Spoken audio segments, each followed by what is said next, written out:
जय श्री राम दोस्तों, बहुत बहुत स्वागत है आपका। दोस्तों, किसी ने प्रश्न किया है कि गुरुजी, मैं हनुमान जी की पूजा तो कर रहा हूँ, नित्य पाठ भी कर रहा हूँ, मंत्रों का जाप भी कर रहा हूँ, मंदिर भी जा रहा हूँ, तो मुझ पर हनुमान जी की कृपा क्यों नहीं हो रही है? हनुमान प्रभु मुझ पर प्रसन्न क्यों नहीं है? दोस्तों, इम्पोर्टेंट सवाल है इनका, क्योंकि ज़्यादातर लोगों की यही समस्या रहती है और इस सवाल का जवाब कितने लोग ढूंढ रहे हैं, उलझे हुए हैं। तो मैं कोशिश करूंगा इस सवाल का जवाब देने की। अगर आप भी सहमत हैं तो कमेंट में बताइएगा मेरे जवाब के बारे में। दोस्तों, इस सवाल के जवाब में मैं इतना ही कहूँगा कि देखिए, भक्ति करना अच्छी बात है, उसके लिए हम आप सबको प्रोत्साहित करते हैं, वो तो ज़रूरी है। ईश्वर को साथ में रखना ज़रूरी है, मगर और एक चीज़ हमें समझनी होगी जो हमने भगवत गीता से सीखा है, वो है कर्म का सिद्धांत। बहुत सारे लोगों को नहीं पता होगा कि आपके कर्म कैसे हैं। ना आपके माता पिता भाई बहन को पता होगा, ना आपके पत्नी बच्चे को पता होगा। कई कर्म ऐसे हैं जो आप खुद जानते हैं, आपकी अंतर आत्मा जानती है कि आपसे क्या गलती हुई है। जीवन में जो भी आपने गलती किए हैं वह आप भली भांति जानते हैं। बुरे कर्म में बहुत सी चीज़ें होती हैं। उदाहरण के तौर पर जैसे किसी निर्दोष का दिल दुखाना अपने फ़ायदे के लिए, चाहे किसी के साथ कुछ भी हो जाए, बस अपना फ़ायदा होना चाहिए। मांसाहार करना, निर्दोष जानवरों को काट कर खाना, शराब पीना, जुआ खेलना, बुरी नज़र से किसी पराई स्त्री को देखना, ऐसी ऐसी बहुत सी चीज़ें हैं, बहुत सी चीज़ें हैं जो व्यक्ति के कर्म में शामिल हैं। इसलिए पूजा का फल नहीं मिलता है। जब तक आपके कर्म अच्छे नहीं होंगे, प्रभु की कृपा आप पर नहीं होगी। इसलिए कर्मों को सुधारना ज़रूरी है। वो कहते हैं ना कि बुरे कर्म तो लाख हैं, भले कियो ना एक, फिर कहता हनुमंत से मुझे दया से देख। बस इस लाइन में सब कुछ आ गया। सिर्फ अपनी अंतरात्मा से पूछो क्या गलतियां हो रही हैं। आपके सवालों के जवाब आज आपको मिल जाएंगे, देख लेना।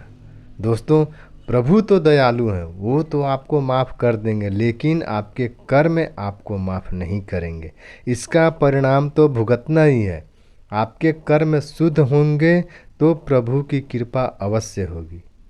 दोस्तों, इसी तरह से एक कमेंट आया जिसमें सवाल पूछा गया है कि आप लोग जितने भी मंत्रों का प्रचार प्रसार करने वाले लोग हैं, जब देखो तब हनुमान जी का, हमेशा हनुमान जी का रट लगाए रहते हैं।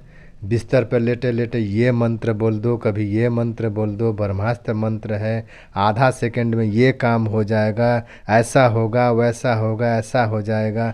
भाई, ये सब क्या हो रहा है? क्या आपकी फ़ोन से हनुमान जी से बात होती है क्या? अरे कुछ नहीं होता, हनुमान जी का नाम लेने से कुछ नहीं होता, लड्डू चढ़ाने से कुछ नहीं होता, मंत्रों को पढ़ने से। बस काम करो तो ही भगवान प्रसन्न होते हैं। ऐसा कमेंट में इन्होंने अपना कमेंट किया है। तो दोस्तों, ऐसे सवालों का क्या मैं जवाब दूं? देखिए, हम आपको कभी भी ये नहीं कहते हैं कि काम काज छोड़कर 24 घंटे भक्ति ही कीजिए।